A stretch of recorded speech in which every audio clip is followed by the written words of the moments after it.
وہ کون سی چیز تھی جس نے آپ کو اپنے عقائد پر اعتراض کرنے پر مجبور کیا؟ آپ کو کون سے بڑے چیلنج کا سامنا کرنا پڑا؟ آپ اس وقت اکیلی حجابی بس ڈرائیور تھی، ہے نا؟ میری دوست نے مجھے جنازے پر بلایا. میں پہلے کبھی جنازے پر نہیں گئی تھی اور نہ ہی کبھی میت کو دیکھا تھا. مجھ پر حملہ کر کے مجھے بری طرح پیٹا گیا. انہوں نے میری کار چرا لی جو اس وقت میرے پاس تھی. انہوں نے میری رقم چھین لی. خدا مجھے نہیں معلوم تو ہے یا نہیں، لیکن اگر تو ہے، اور میں حیران رہ گئی. واو. آپ سے یہ ہے کہ استادہ امینہ بلیک کون ہے؟ کیا آپ ہمیں اپنی زندگی کے بارے میں مختصراً بتا سکتی ہیں؟ بسم اللہ الرحمن الرحیم. اوکے، میرا بیک گراؤنڈ یہ ہے کہ میں ایک 17 سال کی لڑکی کے ہاں پیدا ہوئی، چیسٹر میں، جو کہ لیورپول کے قریب ہے. اس نے مجھے اڈاپٹ کروانے کا فیصلہ کیا اور مجھے شیفیلڈ کی رہائشی ایک فیملی نے بچپن میں ہی اڈاپٹ کر لیا. لہٰذا میں شیفیلڈ آ گئی، وہیں رہی اور اب بھی رہ رہی ہوں. تو میں ایک اڈاپٹ کی اکلوتی بچی تھی. میرے والد شیفیلڈ یونیورسٹی میں انگلش اور لنگوسٹک کے پروفیسر تھے اور میری والدہ شاعرہ اور آرٹسٹ تھی. افسوس دونوں کا اب انتقال ہو چکا ہے.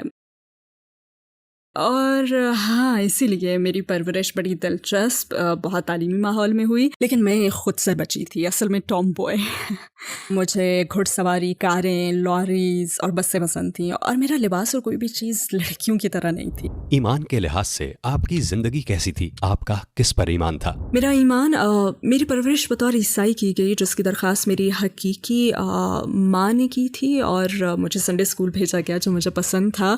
لیکن میں بہت چھوٹی عمر سے، لڑکپن سے ہی عیسائیت پر ہمیشہ سوال اٹھاتی تھی. لیکن مجھے پیغمبروں اور بائبل میں لکھے قصے پسند تھے. ہم سنڈے اسکول میں بیٹھتے تھے اور ٹیچر ہمیں بہت اچھے سے عیسیٰ علیہ السلام اور موسیٰ علیہ السلام اور ابراہیم علیہ السلام کے قصے سنایا کرتے تھے. اپنے بچپن میں مجھے یہ سب بہت اچھا لگتا تھا. لیکن وقت کے ساتھ ساتھ جب میں شاید 15 یا 16 سال کی تھی، تب بائبل کے متعلق میں نے سوالات پوچھے اور اس کی سچائی پر قائل کرنے والے جوابات نہ ملے تو گویا یہ ایک بنیاد پھر بن گئی تھی.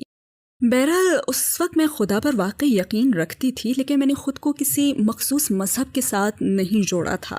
وہ کون سی چیز تھی جس نے آپ کو اپنے عقائد پر اعتراض کرنے پر مجبور کیا، اور ایسا کب ہوا؟ جب مجھے پتا چلا کہ بائبل میں متضاد باتیں ہیں، یا اصل میں مجھے ایک پادری سے پتا چلا، وہ بہت اچھا تھا اور بہت دیانتدار بھی. میں نے اس سے کہا، یہ سب کیا ہے؟ مجھے خدا کو کیوں ماننا چاہیے؟ مجھے بائبل پر ایمان کیوں لانا چاہیے؟ تو اس نے جواب دیا کہ آپ کو اپنے دل سے ایمان لانا ہوگا. میں نے کہا، اس کا ثبوت کیا ہے؟ تو میں نے اس سے یہ سوالات پوچھے تھے. آپ کو اپنے دل سے ماننا ہوگا، یہ ایک احساس کا نام ہے. اور میں نے سوچا کہ ہاں، میں خدا پر ایمان رکھتی ہوں، لیکن اگر یہ الفاظ، یہ کتاب اپنا خدا کا کلام ہونا ثابت ہی نہیں کر سکتی، اور اس میں متضاد باتیں موجود ہیں، اور اگر یہ واقعی خدا کا کلام ہوتا تو میرے خیال میں یہ متضاد باتوں سے پاک ایک پرفیکٹ کلام ہوتا. لہٰذا میرا نہیں خیال کہ میں اس پر عمل کر سکتی ہوں. اسلام کے بارے میں آپ کے کیا خیالات تھے؟ میں بچپن میں بھی مسلمانوں کے ساتھ ہمیشہ گھل مل جاتی تھی. بطور پروفیسر میرے والد کے مسلمان اسٹوڈنٹس بھی تھے، اور اسلام کے ساتھ میرا پہلا رابطہ دراصل اس لڑکی کے ذریعے ہوا جس کے ساتھ میں 17-18 سال کی عمر میں نائٹ کلبنگ کرتی تھی. میں شاید 18 سال کی تھی اور گھر میں نے 16 سال کی عمر میں چھوڑا تھا. مطلب میں اتنی زیادہ خود سر تھی. میں نے اپنے لیے کونسل فلیٹ اور ایک کونسل پراپرٹی لی. یہ چھوٹی سی پراپرٹی تھی. ہوا یہ کہ میرا اٹھنا بیٹھنا کچھ غلط لوگوں میں ہو گیا، اور کچھ بدماش قسم کے لوگوں نے میرے رہائشی اپارٹمنٹ میں مجھ پر حملہ کرنے کے لیے کچھ لوگوں کو بھیجا. وہاں مجھ پر حملہ کر کے مجھے بری طرح سے پیٹا گیا. انہوں نے میری کار چرا لی جو اس وقت میرے پاس تھی. انہوں نے میری رقم چھین لی. اور واقعی سبحان اللہ سبحانہ و تعالیٰ انسانوں کو ایسی صورتحال سے دوچار کرتا ہے جہاں انہیں مجبوراً کوئی قدم اٹھانا پڑتا ہے، کیونکہ اس کے بغیر آپ کی زندگی کبھی تبدیل نہیں ہو سکتی.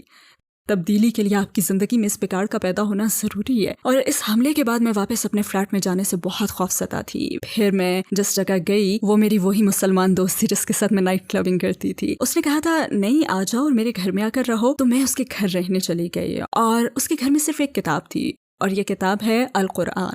اور قرآن یہ انگلش اور عربی کا ورژن تھا. چونکہ میں بور ہو جانے والی ایک ٹین ایجر تھی، بور ہو رہی تھی، تو میں نے اس کتاب کو دیکھا اور اس سے کہا، کیا میں اسے دیکھ سکتی ہوں؟ اس نے کہا، ٹھیک ہے، جاؤ اپنے ہاتھ منہ دھو لو، پھر تم کتاب کھول کر پڑھ سکتی ہو. تو میں نے کتاب کھولی اور میں نے دیکھا، سبحان اللہ، میں نے وہ قصے دیکھے جنہیں اپنے سنڈے اسکول میں دیکھا اور پسند کیا تھا. میں نے سوچا، واو، یہ تو اسکول والی جانی پہچانی چیزیں ہیں. یہ بات قابل ذکر ہے کہ مغربی اسکولوں میں آپ کو عیسائیت اور اسلام دو بالکل مختلف چیزوں کے طور پر پڑھائے جاتے ہیں. خدا اور اللہ کے درمیان موازنے کا کوئی اختیار نہیں ہے. اللہ مسلمانوں کے لیے اور خدا عیسائیوں کے لیے ہے، یہ بالکل ایسا ہے جیسے مختلف مذاہب کے مختلف خدا ہوں، اور میں بھی یہی سمجھتی تھی۔ پھر میں نے اپنی دوست سے سوالات پوچھنے شروع کیے کہ یہ کتاب کون سی ہے، یہ عیسائیت سے اتنی ملتی جلتی کیوں ہے؟ تو اس نے مجھے اپنے پڑوسی سے ملوایا اور اس نے کہا مجھے کچھ وقت دو، میں تمہیں جوابات لا دوں گا۔ وہ یقیناً اپنے شیخ کے پاس گیا ہوگا اور شیخ نے ظاہر ایسے کچھ آیات دیں جو میرے سوالات کے مطابق تھی، جو کہ سائنسی ثبوت تھا۔ میں نے کہا واو، یہ کمال کی بات ہے۔ اور اس نے مزید کہا بڑی اہم بات سنو، یہ تقریباً 1400 سال پہلے ایک ریگستان میں غیر پڑھے لکھے انسان پر اترا تھا، اور میں تو بالکل حیران رہ گئی۔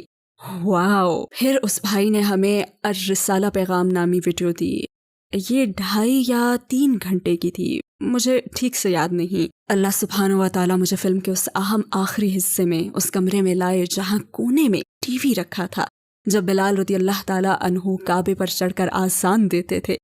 جب میں نے آذان سنی تو ایسا لگا جیسے میرا پورا جسم ایک نرم و گرم احساس میں ڈوب گیا ہو، جیسے اس احساس نے مجھے ڈھانپ لیا ہو۔ یقیناً یہ ایمان کی مٹھاس ہے جو مجھے ملی، ایمان کی مٹھاس۔ مجھے اپنی دوست کی طرف مڑنا اور یہ کہنا یاد ہے میں مسلمان ہونا چاہتی ہوں، ابھی اور اسی وقت۔ آپ کی فیملی اور دوستوں نے کیا رد عمل دیا؟ چونکہ یہ 9/11 سے پہلے کا واقعہ ہے، اس لیے میرے خیال میں یہ کافی آسان تھا، کیونکہ اس وقت برطانوی معاشرے میں ملٹی کلچرلزم کا عنصر موجود تھا۔ مسلمان ہونے کے بعد مجھے اپنے والدین کے پاس جانا اور بے پرواہی سے انہیں بتانا یاد ہے، اور میرے خیال میں بہت سے نو مسلم یہی کرتے ہیں۔ میرے والد کا خیال تھا کہ یہ وقتی ابال ہے، اور میری والدہ پریشان تھی کہ مجھ سے زیادتی ہوگی، کام نہیں کرنے دیا جائے گا، اور اسی قسم کے خدشات۔ تو وہ فکر مند ضرور تھے، لیکن اتنے فکر مند نہیں تھے جتنے کہ اب مسلمان ہونے والے بچوں کے والدین یا فیملی ممبرز پریشان ہوتے ہیں۔ لیکن آپ کے والد نے آپ کو سنجیدہ نہیں لیا۔ انہوں نے شروع میں مجھے سنجیدہ نہیں لیا، لیکن انہوں نے دیکھا کہ اسلام نے مجھے جذباتی استحکام دیا ہے اور مجھے کافی زیادہ سمجھدار اور کم ضدی بنا دیا ہے۔ میں اب کافی رحم دل اچھی انسان بن گئی تھی الحمدللہ، اور میرے خیال میں انہوں نے سوچا کہ اسلام میرے لیے نقصان دہ نہیں بلکہ کافی اچھا رہا تھا۔ مسلمان ہونے کے بعد آپ کو کون سے بڑے چیلنج کا سامنا کرنا پڑا؟ میرے خیال میں ایک بہت بڑا چیلنج علم حاصل کرنا تھا۔ مجھ میں علم حاصل کرنے کی بہت تڑپ تھی، میں مسلمان ہونے کے حوالے سے بہت ایکسائٹڈ تھی، اور جب میں مسلمان ہوئی تو لا الہ الا اللہ کے سوا کچھ نہیں جانتی تھی، بس اتنا ہی۔ لیکن میں سوچتی تھی کہ جیسے میں دنیا کی سب سے بڑی داعیہ ہوں، کیونکہ میرے پاس یہ نئی چیز ہے، اور میں نے سوچا کہ مجھے علم حاصل کرنا ہوگا۔ اگر مجھے اسلام کا یہ خوبصورت پیغام دینا ہے تو مجھے علم حاصل کرنا ہوگا، اور یہ میرے سفر کا اگلا حصہ تھا۔ آپ یہ علم کہاں سے حاصل کر سکتی تھی، اور آپ کی جستجو کا نتیجہ کیا نکلا؟ میری جستجو بڑی حد تک روحانی جستجو تھی، لیکن اس وقت مجھے یہ احساس نہیں ہوا۔ اب ہم تنہائی کی اجنبیت کا خیال دل میں لاتے ہیں، اور بہت سے مسلمان نو مسلم اس احساس اور تنہائی کے تجربے پر کافی منفی انداز میں بات کرتے ہیں، اور بس آخری چند سالوں میں ہی مجھے اس کا احساس ہوا کہ اللہ سبحانہ و تعالیٰ نے یہ احساس مجھے عطا کیا ہے، اور اس کا تجربہ کرنا انتہائی ضروری ہے، کیونکہ جب آپ مسلمان ہوتے ہیں یا جب آپ اپنی روحانیت کا سفر شروع کرتے ہیں تو آپ اس موڑ پہ آ جاتے ہیں جہاں سب سے پہلے آپ دوسروں سے مدد مانگتے ہیں۔ تو میں اپنی دوستوں سے کہتی کہ مجھے نماز سکھائیں، میں نماز پڑھنے کے لیے بےتاب تھی، میں پوچھتی رہتی، اور میں تب بہت جھنجھلا گئی جب کوئی بھی مجھے نماز پڑھنا نہیں سکھا سکا۔ ہر کوئی کہتا انشاءاللہ، مگر کچھ بھی نہیں ہوا، اور ایسا اس وقت تک ہوتا رہا جب مجھے یہ احساس ہوا کہ دراصل مجھے لوگوں سے مدد نہیں مانگنی چاہیے، کیونکہ یہ پہلی جائے پناہ نہیں ہے۔ پہلی جائے پناہ تو اللہ سبحانہ و تعالیٰ سے مدد مانگنا ہے۔ پھر فون باکس میں ایک لڑکا دکھائی دیا، وہ لمبا اونچا مخلوط نسل کا لڑکا تھا۔ وہ فون باکس سے مجھے دیکھ رہا تھا، اور اچانک اس نے فون باکس کھولا اور اپنا سر باہر نکال کر پوچھا تم مسلمان ہو؟ پھر اس نے کہا ذرا رکو، مطلب اتنا لمبا چوڑا آدمی جب آپ کو رکنے کا کہے تو رکنے کے سوا کوئی چارہ نہیں نا، لہٰذا میں انتظار کر رہی تھی۔ اس نے فون اٹھایا اور ایک نمبر ملایا، اور پھر فون باکس سے فون ہاتھ میں لے کر باہر لے آیا اور کہا یہ سسٹر ٹریسی ہیں، ان سے بات کرو۔ اور سبحان اللہ، وہ نہ صرف میری رہنما اور ٹیچر بن گئی بلکہ انہوں نے خود مجھے استاذہ بنانے کا راستہ بھی ہموار کیا۔ انہوں نے مجھے نماز پڑھنا سکھائی، مجھے ارکان الایمان سکھائے، انہوں نے مجھے مسلمان بننے کا صحیح راستہ دکھایا، مجھے حجاب کے بارے میں بتایا، اور در حقیقت وہ اللہ سبحانہ و تعالیٰ سے کی گئی میری دعا کا جواب ہی تھیں۔ سبحان اللہ، حیرت انگیز۔ اسلامی اعمال جیسے کہ دن میں 5 وقت کی نماز اور پورا مہینہ روزے رکھنے کے بارے میں بتائیے، کیا یہ کام آپ کے لیے مشکل تھے؟ در حقیقت میرا نماز کا سفر بڑا حیرت انگیز تھا، کیونکہ وہی بات کہ میں نماز پڑھنا سیکھ رہی تھی، ٹریسی نے مجھے پڑھنے کے لیے نماز سکھانے والی ایک چھوٹی سی کتاب دی تھی، تو میں اس مرحلے میں تھی، لیکن میں نماز نہیں پڑھ رہی تھی۔ انہی دنوں میری ایک دوست کے والد سیڑھی سے گر گئے، انہیں ہارٹ اٹیک ہوا اور وہ مسلمان فیملی تھی، تو وہ سیڑھی سے گرے، ہارٹ اٹیک ہوا اور ان کا انتقال ہو گیا، اللہ یرحمو۔ جب میں اس دوست کے گھر جایا کرتی تھی تو یہی انکل اندر آتے تھے اور کچن میں جا کر وضو کرتے تھے اور کمرے میں رکھے گیس فائر کے سامنے نماز پڑھتے تھے، اس لیے مجھے پتا تھا کہ یہ شخص نماز پڑھتا ہے۔ میری دوست نے مجھے جنازے پر بلایا، میں پہلے کبھی جنازے پر نہیں گئی تھی، نہ کبھی میت کو دیکھا تھا۔ پاکستانی کلچر میں یہ بڑا مختلف ہوتا ہے، وہ میت کو تابوت میں رکھ کر گھر کے کمرے میں رکھتے ہیں اور چہرے کو کھلا رکھتے ہیں، پھر نماز جنازہ کی تیاری ہونے پر اسے ڈھک دیتے ہیں۔ پھر اس نے کہا کہ اندر آ جاؤ اور دیکھ لو، کیونکہ میرے والد تمہارے بارے میں بہت سوچتے تھے، آ جاؤ اور چہرہ دیکھ لو۔ میں بہت زیادہ نروس تھی۔ اس نے کہا نہیں سب ٹھیک ہے، کچھ بھی نہیں ہوگا، اور میں نے اس تابوت میں دیکھا، اور جب میں وہاں بیٹھی تو واللہ العظیم وہ بھائی وہاں لیٹے مسکرا رہے تھے، ان کی مسکراہٹ اتنی خوبصورت تھی اور ان کے چہرے سے نور چھلک رہا تھا، اور اس لمحے اللہ سبحانہ و تعالیٰ نے مجھے یاد دلایا اور ان بھائی کے نماز پڑھنے کا ویژن مجھے عطا کیا، تو میں فوراً یہ راز سمجھ گئی کہ یہ مسکراہٹ اسی نماز کا نتیجہ ہے، اور اس وقت کے بعد سے میں نے ایک نماز بھی نہیں چھوڑی۔ آپ اس وقت اکیلی حجابی بس ڈرائیور تھی، ہے نا؟ مجھے بچپن سے ہی بڑی گاڑیاں پسند تھیں اور میں کھیت میں کام کرنا اور وہاں والنٹیئر بننا، ٹریکٹرز چلانا اور اسی طرح کے کام کرنا چاہتی تھی۔ مجھے یہ سب بہت پسند تھا، اور جب میری عمر گاڑی چلانے کے قابل ہو گئی، UK میں بس چلانے کے لیے آپ کی عمر 21 ہونی چاہیے۔ میں پہلے ہی مسلمان ہو چکی تھی اور حجاب پہنتی تھی، لیکن میں نے سوچا حجاب مجھے بس چلانے سے کیوں روکے گا۔ الحمدللہ میں آگے بڑھی اور پھر اس بس اسٹیشن پر گئی اور وہاں جا کر اصرار کیا کہ مجھے ایک درخواست فارم چاہیے۔ اس میں کامیابی کے لیے آپ کے سامنے 2 رکاوٹیں ہوتی ہیں، بلکہ 3۔ سب سے پہلی تو یہ کہ آپ ایک عورت، بلکہ بہت کم عمر عورت ہیں، دوسری آپ حجاب پہننے والی مسلمان عورت ہیں، تو آپ کو ان تمام رکاوٹوں سے گزرنا ہوتا ہے، اور پھر آپ کو مسلم کمیونٹی کی رکاوٹوں سے بھی گزرنا ہوتا ہے، جیسے کہ حرام پولیس جو آپ کے پاس آئیں گے اور کہیں گے او تم حجاب پہن کر یہ کیا کر رہی ہو، اور تم مردوں کے ساتھ گھل مل رہی ہو، اور اسی طرح کی چیزیں۔ دراصل میرے گروپ میں باقی سارے ٹرینیز مرد تھے اور میں ایک اکیلی تھی جس نے پہلی مرتبہ ٹیسٹ پاس کیا تھا۔ آپ نے اپنا ایمان کیسے قائم رکھا اور دوسروں کو اسلام چھوڑنے سے بچانے کے لیے کیا کرنا چاہیے؟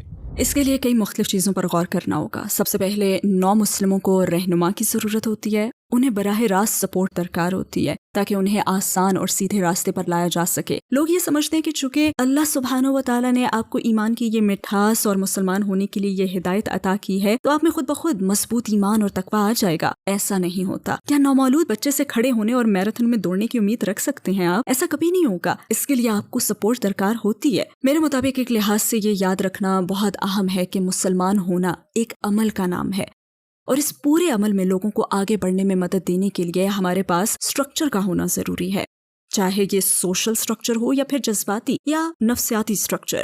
آپ کے خیال میں کیا آج کل دنیا میں اسلاموفوبیا بڑھ رہا ہے، اور اسے روکنے کے لیے کیا کرنا چاہیے؟ اسلاموفوبیا آج کی دنیا میں واقعی بڑھ رہا ہے۔ میڈیا اس کے لیے بہت بڑا پلیٹ فارم ہے۔ ہمیں بطور امت مل کر جدوجہد کرنی ہوگی۔ اللہ سبحانہ و تعالیٰ فرماتے ہیں نا کہ خود کو تقسیم مت کرو، کیونکہ جب تقسیم ہوگے تو کمزور ہو جاؤ گے۔ ہمیں کم از کم اسی موضوع پر متحد ہونا اور عقل و شعور پیدا کرنا ہوگا۔ ہمیں یہ علم اور شعور اللہ سبحانہ و تعالیٰ کے کلام سے، اللہ سبحانہ و تعالیٰ کی رہنمائی سے حاصل کرنا ہوگا، تاکہ ایسا جوابی بیانیہ تخلیق کیا جائے جسے دنیا سمجھ سکے۔ اور یہ ہم کیسے کر سکتے ہیں؟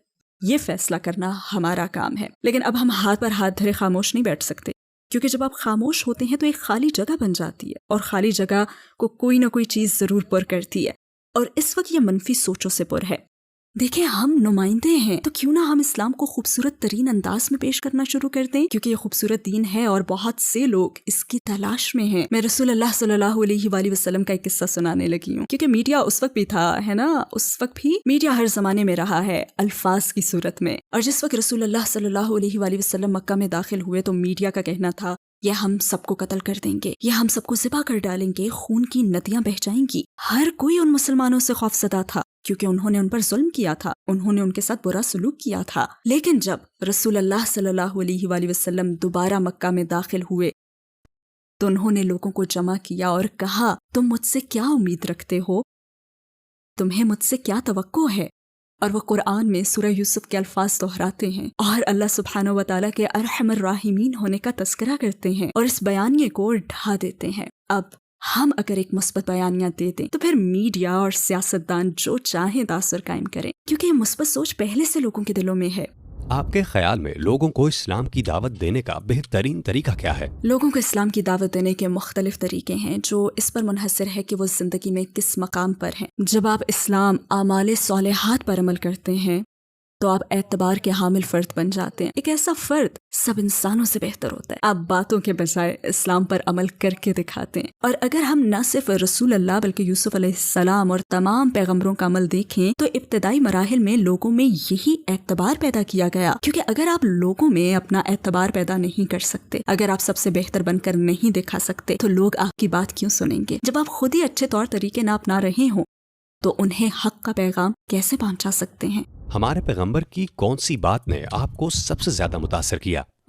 یہ بہت ہی گہرا سوال ہے۔ جواب یہ ہے کہ ہر چیز نے متاثر کیا، ہر چیز نے۔ جب بھی میں رسول اللہ صلی اللہ علیہ وآلہ وسلم کے بارے میں کچھ نیا پڑھتی یا جانتی ہوں تو ان کے ساتھ میری محبت اور بڑھ جاتی ہے۔ لیکن اس میں ایک خاص بات یہ ہے کہ جب مجھے یہ چیز معلوم ہوئی تو میں رو پڑی، سبحان اللہ۔ اور یہ در حقیقت ایک خوبصورت واقعہ تھا۔ جب رسول اللہ ضعیف ہو رہے تھے اور زندگی کے آخری دن تھے تو 2 صحابہ کے سہارے چل رہے تھے۔ انہوں نے فرمایا، میں اپنے بھائیوں کو یاد کرتا ہوں، میں اپنے بھائیوں کو یاد کرتا ہوں۔ اور صحابہ نے عرض کیا، یا رسول اللہ، ہم تو آپ کے ساتھ ہیں، ہم تو آپ کے ساتھ ہیں۔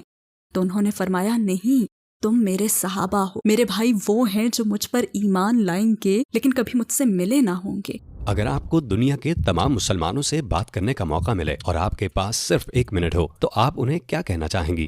میں کہوں گی کہ تعصبات کو ایک طرف رکھیں، اپنے دلوں کو کشادہ کریں اور مطمئن دلوں کے بارے میں سوچیں۔ آپ اپنے دل اور زندگی کو کیسے پرامن بنانا چاہتے ہیں؟ اور یہ جو خالی پن ہے، بہت سے لوگ ایک خالی پن، روحانی خلا کا شکار ہیں جسے مثبت چیزوں سے پر کرنا ہوگا۔ میرے غیر مسلم دوست جب مجھ سے پوچھتے ہیں تو میں ہمیشہ یہی کہتی ہوں کہ اگر آپ حق کی تلاش کریں، اگر آپ اپنے دل کو کشادہ کریں، اپنے تعصبات کو ایک طرف رکھ دیں اور پورے خلوص سے حق کی تلاش کریں اور دعا کریں، خدا مجھے نہیں معلوم تو ہے یا نہیں، لیکن اگر تو ہے تو مجھے حق کے راستے پر چلا دے، اور پھر دیکھیں کیا ہوتا ہے۔